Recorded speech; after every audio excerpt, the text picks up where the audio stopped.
Halo semuanya, apa kabar? Mudah-mudahan sehat selalu. Jumpa lagi dengan saya, Prof. Hulu di Permisaro Channel.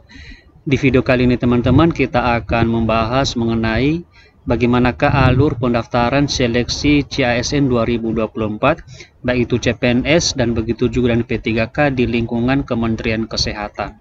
Jadi untuk informasi selengkapnya teman-teman, silahkan simak terus video berikut ini sampai selesai. Jangan lupa like, subscribe dan nyalakan loncengnya karena itu semua adalah gratis dan gak berbayar. Nah, baiklah Bapak Ibu dan teman-teman semua, di sini kita sudah masuk pada situsnya atau websitenya Kemenkes atau Kementerian Kesehatan. Dan sebenarnya untuk tahun 2024 ini kami informasikan bahwa Kementerian Kesehatan akan membuka seleksi penerimaan CPNS dan juga P3K, dan di sini Kementerian Kesehatan sudah memberikan informasi mengenai bagaimanakah alur pendaftaran seleksi CASN tersebut untuk tahun 2024 mulai dari langkah pertama sampai dengan langkah terakhir. Jadi di sini untuk lingkungan Kementerian Kesehatan dulu teman-teman, bahwa ada sekitar 11 langkah-langkah yang harus ditempuh oleh calon pelamar, baik itu CPNS dan begitu juga dengan yang memilih formasi P3K, di mana kita akan membahas satu persatu teman-teman. Untuk yang pertama dulu, langkah pertama yaitu akses laman Kementerian Kesehatan. Nah, di sini teman-teman, seluruh calon pelamar baik itu CPNS dan kalau misalnya juga untuk formasi P3K, maka wajib mengakses halaman Kementerian Kesehatan, di mana nanti di sana pelamar akan membaca dan memahami persyaratan dan ketentuan di pengumuman yang tayang pada laman Kementerian Kesehatan tersebut teman-teman. Jadi di sini ada linknya, yaitu csn.kemkes.go.id. Kemudian itu adalah langkah pertama. Jadi kalau misalnya teman-teman sudah selesai pada langkah pertama, maka langkah kedua yaitu akses laman SSCSN, di mana ini adalah situs resmi pendaftaran seleksi CASN tahun 2024, yaitu sscsn.bkn.go.id. Jadi silakan nanti teman-teman mengakses halaman tersebut.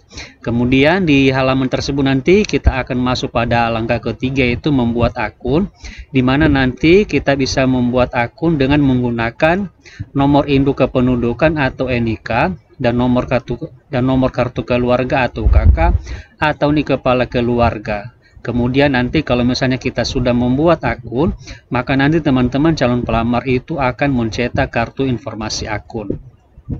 Setelah nanti kita sudah membuat akun teman-teman, maka kita masuk pada langkah keempat, yaitu langkah login, di mana nanti kita akan login dengan menggunakan NIK sebagai username dan password yang telah didaftarkan saat membuat akun SSCSN 2024. Artinya data kita yang sudah kita buat pada akun di langkah ketiga tadi kita akan gunakan untuk login atau masuk ke halaman tersebut teman-teman.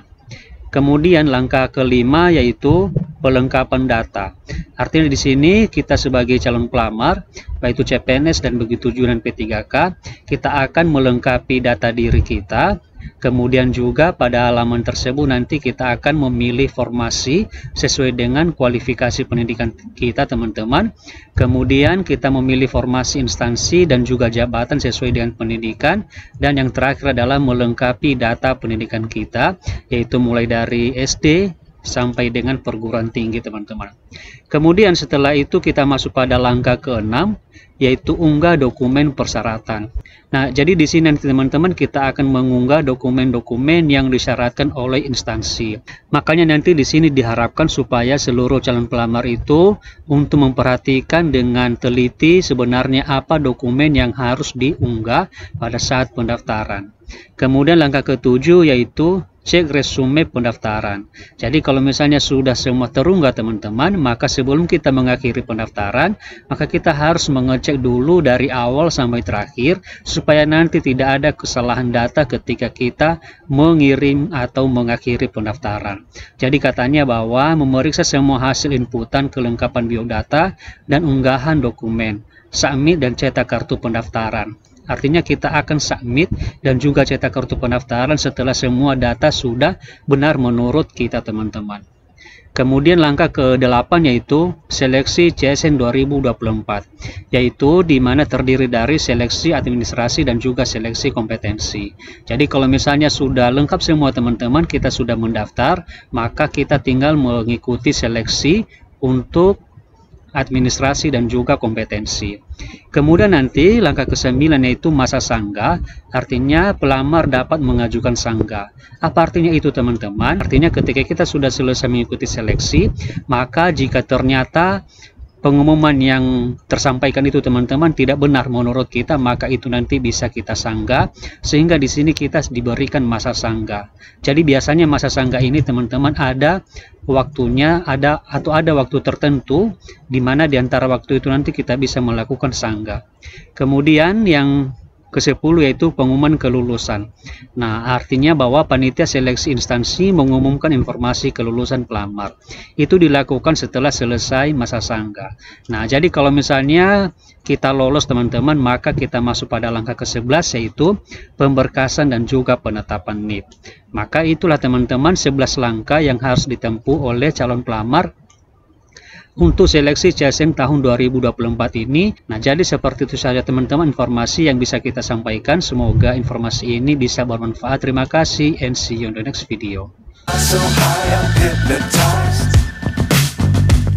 What's up is down, what's left is right. Chasing stars and holding you. I can't see the end, but we'll see it through.